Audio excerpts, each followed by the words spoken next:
Hello, I'm so happy I got a hold of you. Welcome back to another exciting episode of Lucious Showcase. I am Lucious T, and welcome back to the backlog. This week we're taking a look at a download-only game that I've been sitting on for a while. It's from a pretty high pedigree producer, but he's also kind of an arrogant prick. You already know what it is the title. Let's check it out. I played Braid and enjoyed it, but when I saw Jonathan Blow in Indie Game the Movie, I was put off by him. He seemed like an arrogant, pretentious blowhard who thought way too highly of himself. Ironic. Well, his follow-up game was called The Witness, a puzzle-based game that takes place on an island. And it was also going to be a $40 download-only title, something that sounded ridiculous. However, Jonathan doubled down on it, justifying the cost, so I figured I'd wait for a sale. Not only do I now own it on PS4 because I got it for $10, but it's also Xbox's April free game with gold. I think by now everyone realizes Xbox games with gold is way better than PS Plus. In fact, they're super hot! Uh-oh. So, let's dive into what I'm sure is going to be an overly highbrow adventure. The Witness takes place on a lush and gorgeous island full of secrets. You play as a nameless character and are dropped right into the thick of things. There is no tutorial, the game just shows you what to do gradually.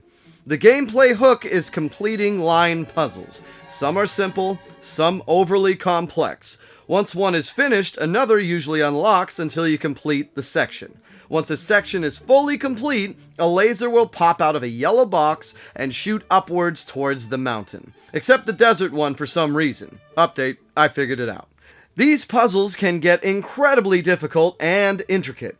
Every main section has a puzzle set based on a gimmick. For example, the greenhouse bunker requires you to view the puzzles through colored glass to reveal the path.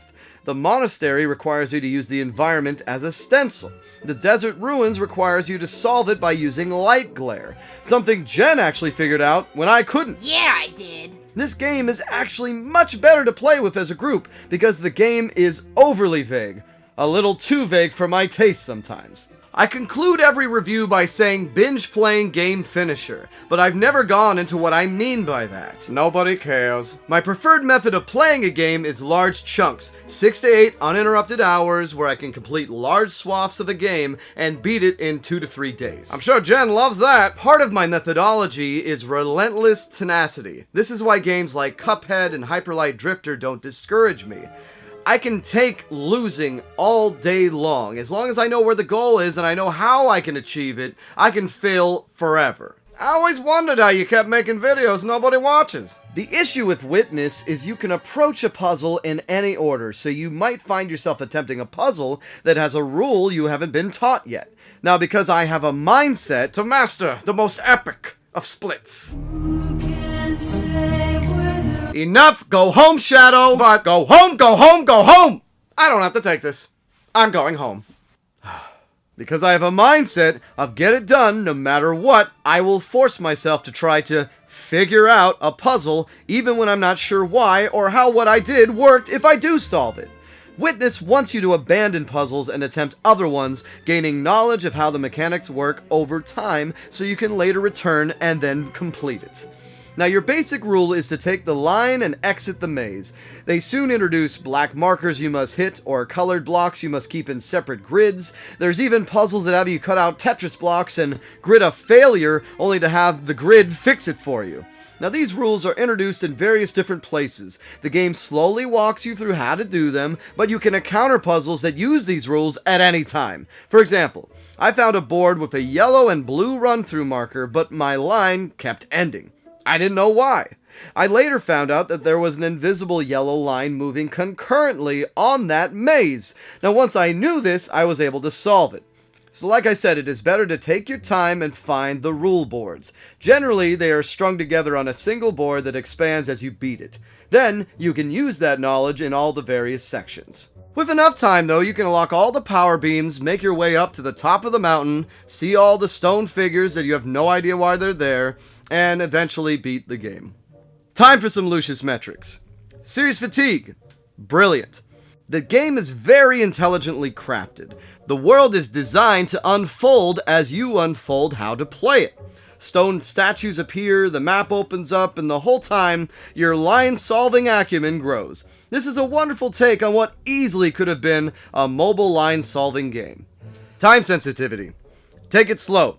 Trying to conquer this game in a weekend solo is a huge mistake. This is a great 30-minute pick up and play, then put it down. Stuff like the tree shadow and reverse light glare puzzles left me extremely frustrated and made me want to turn the game off. You really need to give yourself a rest at times. Controls. Sluggish. This is by design, but it does feel a little slow at times. Your line either goes too slow or too fast. Though that may just be rage talking. I just thought the puzzles could get a little hard to navigate when using the fast line, or painfully boring when using the normal one. And the way you traverse around the world is just slow. Replay. Not I. No objectivity here, screw this game. Yes, I enjoyed solving things immensely, but I hate the feeling of needing to use a guide to solve something and still not getting why the guide worked, which I sadly had to do on a few sections. Now I can see the appeal though. There is very little traditional gamer skill required for this game, which in today's gaming climate I'm sure helped give The Witness rave reviews. Storytelling. Pretentious. The game feels incredibly pretentious, which makes sense if you've ever seen a Jonathan Blow interview. There is no music at all, just ambiance. The island is littered with stone humans that beg the question of why? The only story gleaned is through recordings that are found, though the recordings are just quotes. So even that seems like, okay game, we get it. You're different. And a bonus. Difficulty for me to beat. Insane. A good analogy would be to compare reading a 1,000-page book to a calculus test. For the book, all you need to do is read. This requires tenacity, but little else. You eventually will finish it. Now, the calculus test requires rules and understanding. Simply doing it does not ensure passing. The Witness is like this, but the rules are vague and easy to miss or misinterpret. Trying to beat this quickly is a Herculean task that I unfortunately failed and had to use a guide to finish it in a reasonable amount of time. The Witness is a game best enjoyed in short bursts or in a collaborative environment. Two things that are in direct opposition to how I play and review games. The whole thing is a brain teaser, but your brain can become fatigued if played for too long. I found my 2 to 3 hour sessions far more productive than my longer ones. Mainly because when I had less time, if I came across a difficult challenge that stumped me, I would move on to something else. This also didn't allow me to get as frustrated as I would on my longer sessions. Never have I played a game where it's actually better to play it less. Taking all that into account from the perspective of a binge-playing game finisher, I give this my Lucious T recommendation of play it. And there you have it. That's it for this week, guys. Thank you for joining me. This was such an interesting game because I thoroughly enjoyed playing it at times, whereas other times I never wanted to touch it again. And especially going through and actually beating it, I would give this game a skip it all day long. But I'm not going to hate on it because I was on a time crunch. It's a great game to spread out over several months or play with a group of friends like I mentioned.